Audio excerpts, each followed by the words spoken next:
Salut à tous et bienvenue encore dans la suite de cette formation. Donc ici, nous allons voir les outils parce que dans tout domaine, peu importe là où tu te lances, il y a un certain nombre d'éléments qu'il faut avoir avec soi pour pouvoir perdurer dans le domaine, pour pouvoir éviter certaines choses, pour comprendre là où les choses vont, qu'est-ce que vous devez utiliser. Donc si vous êtes médecin, il y a des outils médicaux. Si vous êtes, on va dire, maçon, il y a des outils sur le chantier. Si vous êtes architecte, il y a des outils également. Si vous êtes informaticien, il y a des outils, il y a des logiciels. Bref, il y a assez de choses qu'il faut savoir pour pouvoir manier. Et c'est le maniement en fait de tous ces outils qui vont te permettre d'être maître dans ton domaine, de pouvoir comprendre les choses et de pouvoir bien interpréter les choses. Donc ici, au niveau des outils, voilà. C'est pas des trucs, on va dire, trop lourds ou bien trop bizarres. Non, c'est simple. Au niveau de la crypto-monnaie, il y a différents éléments. Et pour pouvoir travailler dedans, donc les outils que l'on va utiliser généralement, c'est, on va passer par des portefeuilles,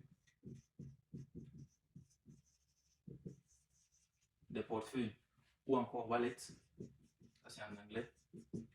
Donc il y a les portefeuilles, il y a les échangeurs en parenthèse, exchange,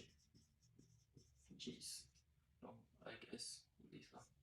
Maintenant, que ce soit portefeuille ou échangeur, il y en a toujours deux types dans ce, il y a deux types en fait dans ce milieu-là. Donc nous avons les portefeuilles décentralisés et les portefeuilles centralisés. C'est bon? Au niveau des échangeurs également, nous avons des échangeurs décentralisés et des échangeurs centralisés. Donc, le décentralisé, on appelle ça généralement en parenthèse DEX, ou dit Decentralized Exchange. Decentralized Exchange. Et maintenant, au niveau des échangeurs centralisés, on appelle ça CEX, ou dit Centralized Exchange. Donc, échangeur centralisé. Voilà, centralisé. Et puis, échangeur Exchange, Decentralized Exchange. Voilà, donc c'est ça.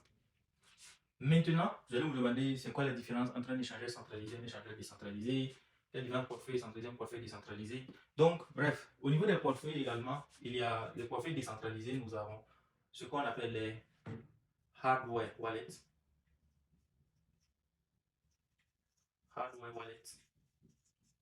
Et nous avons ce qu'on appelle également on va dire, les wallets, les software wallets.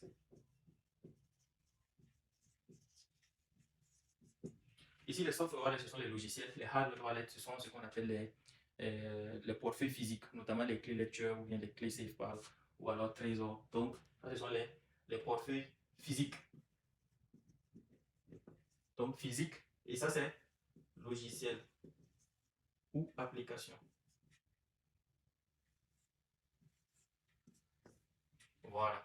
Donc, et maintenant, au niveau des échangeurs, nous avons les échangeurs décentralisés, les échangeurs centralisés. Donc, on va voir par la suite comment ça se structure.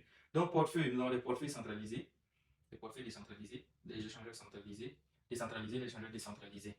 Donc, ici, chaque échangeur a, oui, chaque outil ici a son importance. C'est bon? Et il faut noter que au début des années, c'est-à-dire au début de la crypto-monnaie, pour pouvoir acheter, puisqu'il n'y avait pas ce qu'on appelle les échangeurs actuels qu'il y avait. Donc, pour pouvoir acheter, il fallait connaître quelqu'un qui était du domaine pour pouvoir faire, vous entendez sur un prix, puis vous échanger.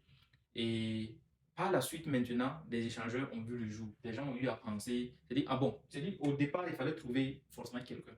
Si tu veux échanger ça comme ça, vous voulez échanger comme ça, il fallait trouver forcément quelqu'un. Mais par la suite, des gens se sont assis, ils ont dit, ah, pourquoi ne pas créer un système, pourquoi ne pas créer un marché pour connecter toutes ces personnes qui sont dans le milieu de la blockchain, là, dans le milieu de la crypto, pour les permettre d'échanger facilement, de pouvoir échanger leurs différents cryptoactifs, là, afin qu'ils puissent être, pouvoir faciliter cela de façon brève. Donc, c'est dans ça que les échangeurs ont vu le jour. Mais avant, les échangeurs, c'est les portefeuilles. C'est au niveau des portefeuilles, on te transfère ici du stock. Toi aussi, tu transfères à l'autre du stock. Donc, les portefeuilles sont des lieux de stockage. Et les échangeurs, là, ce sont des lieux, c'est le marché. C'est là où on va acheter ou vendre. Donc, ce qui veut dire que par la suite, nous vous recommandons, on achète au niveau des échangeurs et on stocke au niveau de nos portefeuilles. Peu importe que ce soit un portefeuille. Au niveau du portefeuille, surtout recommandé décentralisé. Donc, que ce soit un hardware wallet ou un software wallet. Donc, en ce moment, les échangeurs, bon, pour dire les portefeuilles centralisés, en fait, sont inclus dans les échangeurs centralisés. Quand on parle de portefeuille centralisé, c'est inclus dans les échangeurs centralisés. Voilà. Maintenant, les échangeurs décentralisés, c'est à part. Pour pouvoir fonctionner, pour pouvoir travailler avec un échangeur décentralisé, il faut avoir un portefeuille décentralisé. Donc, soit un software wallet ou bien un hardware wallet. Pour la suite, alors, nous avons un exemple d'échangeur décentralisé. Je vais vous donner des exemples. Vous avez PancakeSwap. Nous avons Uniswap. Ce sont des exemples. Vous avez OneInch. Donc, et ainsi de suite. Au niveau des échangeurs centralisés, vous avez Binance. Vous avez KuCoin. Vous avez Gate.io. Vous avez MEX. Vous avez également la token. Bon, il y en a plein, il y en a plein. Voilà, il y en a plein. Vous allez voir, on va voir ça par la suite au niveau de la phase pratique. Donc, vous avez l'échangeur centralisé, vous avez l'échangeur décentralisé, les portefeuilles décentralisés. Ici, un exemple, c'est Ledger pour les portefeuilles physiques. Nous avons les clés Ledger qui sont disponibles à votre niveau, ou bien pour tous ceux qui sont dans la zone euro ou Asie ou alors Amérique. Vous nous faites signe, il y a un lien que je vais vous envoyer pour que vous puissiez être livré directement de là où vous puissiez commander en ligne. Maintenant, ceux qui sont dans la sous-région ici, ceux qui sont dans la sous-région mais qui sont au Burkina avec moi, voilà, je ne pourrai plus commander et que vous allez recevoir ça ici en même temps. Donc, vous pouvez nous commander, vous pouvez nous contacter pour les clés physiques, les ledgers. Voilà.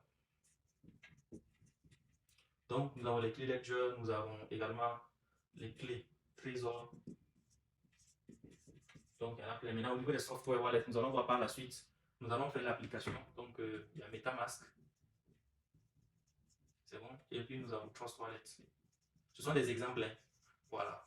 Ce sont des exemples que je vous donne pour que vous puissiez vous imaginer, pour que vous puissiez aller faire déjà même des recherches là-dessus en attendant la suite. Donc, si on a ça, en ce moment, une fois que vous comprenez les portefeuilles, parce que vous pouvez également faire des transactions entre les différents portefeuilles, entre un portefeuille et un échangeur, il faut passer par ce qu'on appelle des adresses. Il faut des adresses crypto, voilà, pour pouvoir faire les transactions en ce moment. Donc, pourquoi centraliser et pourquoi décentraliser? Déjà, à travers ce que je vous ai montré au niveau du système de la blockchain là, vous devez comprendre quand on dit centraliser, c'est quoi, quand on dit décentraliser, c'est quoi. Mais ici, dans notre cas, nous allons voir dans la pratique que tout ce qui est centralisé, c'est toute chose qui a forcément besoin de vos données. Si on prend le cas de Binance, le cas d'échangeur centralisé, pour pouvoir créer un compte dans un échangeur centralisé, il vous faut fournir vos informations. Vous allez mettre et ces informations, c'est quoi? Généralement, vous demandez votre mail, de créer un mot de passe. Après ça, on va vous faire le KYC, Know Your Customer, connaître son client. Donc, c'est-à-dire, vous allez mettre votre photo, envoyer votre photo d'identité, la photo de votre carte d'identité. Vous allez mettre, il y a beaucoup d'éléments sur vous, beaucoup d'informations sur vous dont on demande. Vous voyez. Et là, aussi, voilà, c'est ce qui les diffère des échangeurs décentralisés. Dans les échangeurs décentralisés, on vous demande, on ne veut rien savoir sur vous. Aucune information sur vous n'est requise. Donc, vous téléchargez juste l'application, vous créez votre compte. Et une fois que vous avez fini de créer votre compte maintenant, vous allez faire tout ce que vous pouvez faire, tout ce que vous allez vous connecter à un échangeur décentralisé. Donc, un exemple pour quelqu'un qui ne veut même pas avoir, qui ne veut même pas qu'on sache qu'une entité tierce puisse avoir on va dire, puisse avoir des informations sur elle, peut passer uniquement par ce qui se faisait avant, c'est-à-dire entre les portefeuilles, c'était les portefeuilles décentralisés, les échangeurs décentralisés. Tu te connectes à ton compte, voilà, tu crées ton compte, voilà, puis maintenant tu connectes à un échangeur décentralisé, tu connectes ton portefeuille à cela et tu fais tes échanges normalement. Voilà, c'est généralement ça qu'on appelle le swapping. C'est-à-dire que telle monnaie, on va swapper ça ici. Donc, c'est au niveau des échangeurs décentralisés que ça se passe. Donc, ce qui veut dire que ici, au niveau des portefeuilles décentralisés, tu es maître de tes fonds. Mais lorsque tes fonds se trouvent dans un échangeur centralisé, c'est comme j'ai dit, c'est comme si ça se trouvait dans une institution traditionnelle, on peut dire une banque par exemple. Donc, si cet intermédiaire, par exemple, si vos cryptos sont sur Binance, sont sur Mex, ou bien peu importe, l'échangeur centralisé, lorsque cet échangeur a un problème, vous aussi vous serez impacté. C'est ce que vous devez savoir, c'est ce que vous devez avoir en tête. Donc, ce qui veut dire que, nous ne dit pas que c'est pas bon, nous-mêmes on utilise, j'utilise les échangeurs centralisés. Mais quand il s'agit maintenant d'actifs que je dois conserver sur le long terme, que je veux protéger, je vais transférer ça généralement au niveau de mon portefeuille décentralisé. Certains au niveau de mes software wallets et d'autres au niveau de mes portefeuilles physiques, tout simplement. Parce que la vision, elle est longue. Et vous n'êtes pas obligé de les garder au niveau des échangeurs centralisés. Et des échangeurs centralisés. Voilà. À moins qu'il y ait d'autres avantages que vous voulez profiter dedans. Voilà. Mais quand il s'agit d'investissement sur le long terme, nous allons stocker. On peut venir acheter ici et venir stocker ça ici. À défaut, ceux qui veulent, ils peuvent ne même pas acheter ici. Et une fois qu'ils ont créé leur compte décentralisé, leur portefeuille décentralisé, ils vont maintenant mettre ça au niveau, connecter ça à un portefeuille décentralisé et à un échangeur décentralisé pour pouvoir acheter. Voilà, sans passer par ces échangeurs. Et nous allons voir ça dans la phase pratique. C'est bon? Voilà, où vous devez créer vos comptes, où vous devez configurer vos comptes. Voilà, où vous devez connecter, savoir comment on connecte, quels sont les réseaux d'échange possibles. Donc, tout ça, c'est par la suite que vous allez voir ça. Donc, voici ce que j'avais à vous montrer et à vous partager. Et une dernière chose que j'ai omis au niveau de la blockchain, c'est que quand on vient au niveau de la blockchain, il y a deux éléments. Quand on crée un compte au niveau de la blockchain, surtout côté portefeuille, normalement, il y a deux éléments que vous avez. Il y a ce qu'on appelle la clé privée et nous avons la clé publique. C'est bon? Nous avons la clé privée et nous avons la clé publique. Donc, clé privée, clé publique. Maintenant, lorsque vous êtes au niveau d'un échangeur décentralisé, on vous avez accès à ces deux éléments. Voilà, parce que lors de la création de votre compte, on va vous donner vos clés, vos clés privées. Et donc, c'est un ensemble de 12 mots. C'est un ensemble de 12 ou 24 mots. C'est un ensemble de 12 ou 24 mots. Voilà. Qui sont aléatoirement générés et que vous devez conserver parce que c'est votre clé privée. Et nous avons la clé publique qui correspond à votre adresse. Donc, c'est avec votre clé publique c'est avec la clé publique que nous faisons les transactions et c'est avec la clé privée qui confirme les transactions. C'est bon? C'est-à-dire que pour qu'une transaction puisse passer, ça doit confirmer et c'est la clé privée en fait qui montre l'authenticité, qui montre que l'adresse ou bien le portefeuille vous appartient. Sans quoi, ça ne va pas passer. Voilà. Et avec la clé publique, ça c'est l'adresse, tout le monde peut voir. Moi, je peux voir votre clé publique, c'est votre adresse. Si vous m'envoyez sur votre adresse et que moi j'ai ça, je peux espionner votre compte. Voilà. En tout cas, si ça se trouve dans un échangeur décentralisé, je peux espionner, je peux suivre tout ce que vous faites. Tout ça, c'est quoi? C'est la transparence au niveau de la blockchain. Donc, si vous ne voulez pas que votre portefeuille soit, on va dire, soit espionné, il faut juste mettre ça, on va dire, euh, il faut juste ne pas partager ça avec assez de personnes parce que pour celui qui sait, il peut le faire, il peut espionner. Mais même ça, ça sera très difficile. Pourquoi? Parce que d'un compte à un autre, ou d'une transaction à une autre, on peut suivre, on peut traquer certaines transactions. Donc, bon, c'est pas la peine. Voilà. Mais une fois qu'on a la clé privée, c'est la clé privée maintenant qui va faire de telle sorte que moi, si moi j'ai par exemple votre clé privée, si j'ai votre clé privée, moi je peux aller faire tout ce que je veux dans votre compte. Vous voyez. Donc, et c'est ça que, au niveau des échangeurs centralisés, on ne vous donne pas. Vous voyez. Parce que lorsque vous venez créer un compte au niveau des échangeurs centralisés, c'est uniquement votre clé publique que vous avez accès. Vous n'avez pas accès à la clé privée. Donc, au niveau des échangeurs, vous avez accès, on vous donne seulement votre clé publique. Vous n'avez pas accès à la clé privée. Au niveau des échangeurs décentralisés, vous avez accès aux deux. Voilà, parce que la responsabilité vous incombe. Ici, si vous perdez votre clé privée, c'est vous. Mais ici, comme vous n'avez pas de clé privée, c'est peut-être votre mot de passe que vous allez changer. C'est comme créer un compte dans un site en fait. Voilà, tu peux faire mot de passe oublié. Voilà, tu te retrouves. Mais ici, il n'y a pas de mot de passe oublié. Non. Au niveau des portefeuilles décentralisés, il n'y a pas de mot de passe oublié. Donc, en toute chose, que ce soit centralisé ou décentralisé, il y a des avantages comme il y a des inconvénients. Donc, mais on utilise ce qui nous arrange le plus. Voilà, on utilise ce qui nous arrange le plus parce qu'on ne sait pas quel signe noir peut venir déstabiliser les choses.